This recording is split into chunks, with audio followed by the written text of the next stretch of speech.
And welcome back. We continue our conversation with Green Bay mayoral candidate Eric Genrich. We have a Democratic governor for the first time in a long time. You being a Democrat, how do you see? Do you know Tony Evers? Have you met with him? Have you talked to him? Is he aware of your candidacy? Yeah, I certainly know Tony well. Worked with him when I served on the Education Committee down in Madison in the State Assembly. Obviously, he used to serve as our state superintendent of schools. So I have a very good working relationship with him, and I do think that is a strength of my background, just the ability to work with folks at the state level. Also, worked in the federal government, so I have a good understanding of how things work at that level as well. As mayor, what could Tony Evers do for you, do for us, do for Green Bay? Yeah, well, there is an important discussion ongoing. The state budget was recently introduced by Governor Evers. Now it goes to the legislature.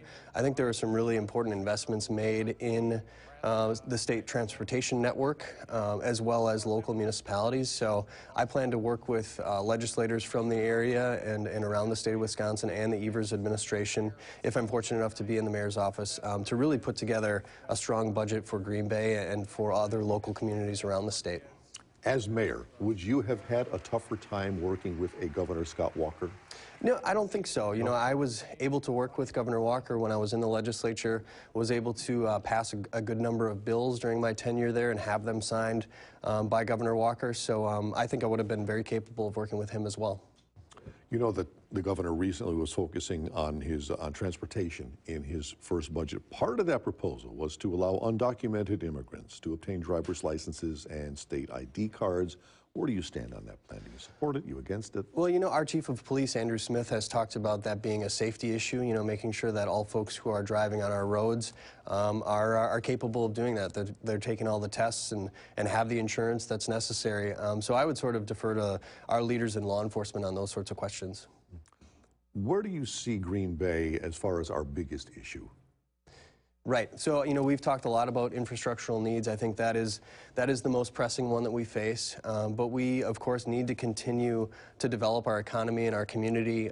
My philosophy will be one that is really centered on small business development and retention, making sure that we are a really attractive place for young business professionals and other folks to locate. I think that's something that the current mayor, our current county executive have talked a lot about, attracting young talent to the area, retaining young talent. And so I think that'll be a really important test and a strong focus of ours. Tell me, in 4 years from right now, if we are sitting here and I'm talking to Mayor Eric Genrich looking for a second term, what does my city look like as compared to today? Well, I think it will be one that has seen some real investments in infrastructure, one that continues to see real progress on the economic and community development front, and also a community that is very vibrant and open and welcoming to folks who are coming here with all different kinds of ideas and perspectives. This really needs to be a community that is one that is welcoming and innovative, and that's the kind of administration and community that I would look forward to leading. I know some of the candidates who are long gone now since the April 2nd primary were bemoaning the fact that we're doing an awful lot for the homeless here in Green Bay, and outskirts communities, surrounding communities are not doing as much, and they probably should. Do you agree with that? Well, I look forward to tackling those sorts of issues in concert with the county, and would certainly appreciate support from our surrounding communities. But the reality is that Green Bay is a city. We have city problems and city challenges and city amenities, and unfortunately homelessness is one that comes along with that. It's not unique to Green Bay. It's something that communities all across the state and country are facing, and I think we need to be honest and straightforward about that. As mayor, beside development and economics, what's near and dear to your heart? What do you get involved in? Clubs, organizations, what will be a focus of yours? Yeah, so I spent 6 years on the board of directors for NeighborWorks Green Bay. I was a reading tutor in Green Bay schools. I was also a Big Brother in the Big Brothers and Big Sisters program. So I'm very passionate about our community at large. I look forward to being a real champion for every single neighborhood in Green Bay, all people and all folks, and so I'm just very excited about where things stand as a community, and look forward to leading us forward into the future. How has your experience as a state legislator helped you in getting to where you are now? And how will it help you if you are, in fact, in the mayor's office?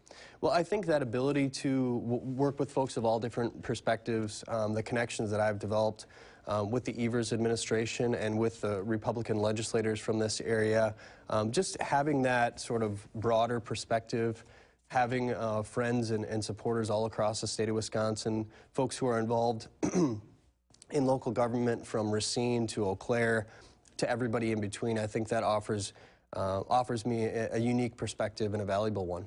And in the minute or so that I have left, why should Eric Genrich be my next mayor? Well, I've really enjoyed serving this community in the state legislature as a member of the state assembly. I think I've developed a really strong track record working with people of all different stripes, philosophies, and perspectives, and that's the kind of approach that I'll bring to City Hall. I think we really need to put aside the drama and dysfunction, really pull together and make those investments in our roads and our infrastructure, and continuing to develop this community and this economy. Eric Genrich, thanks so much for being with us. Thanks for having me. Much appreciated. This conversation, by the way, and our interview with Mr. Genrich's opponent, Patrick Buckley, is going to be found on our website, wearegreenbay.com. And if you have a newsmaker in your town you think we should have on the show, let us know about it. You can send us an email at tips@wearegreenbay.com or message us on Facebook. And be sure to join us once again Sunday morning at 7:30. Until then, have a great day.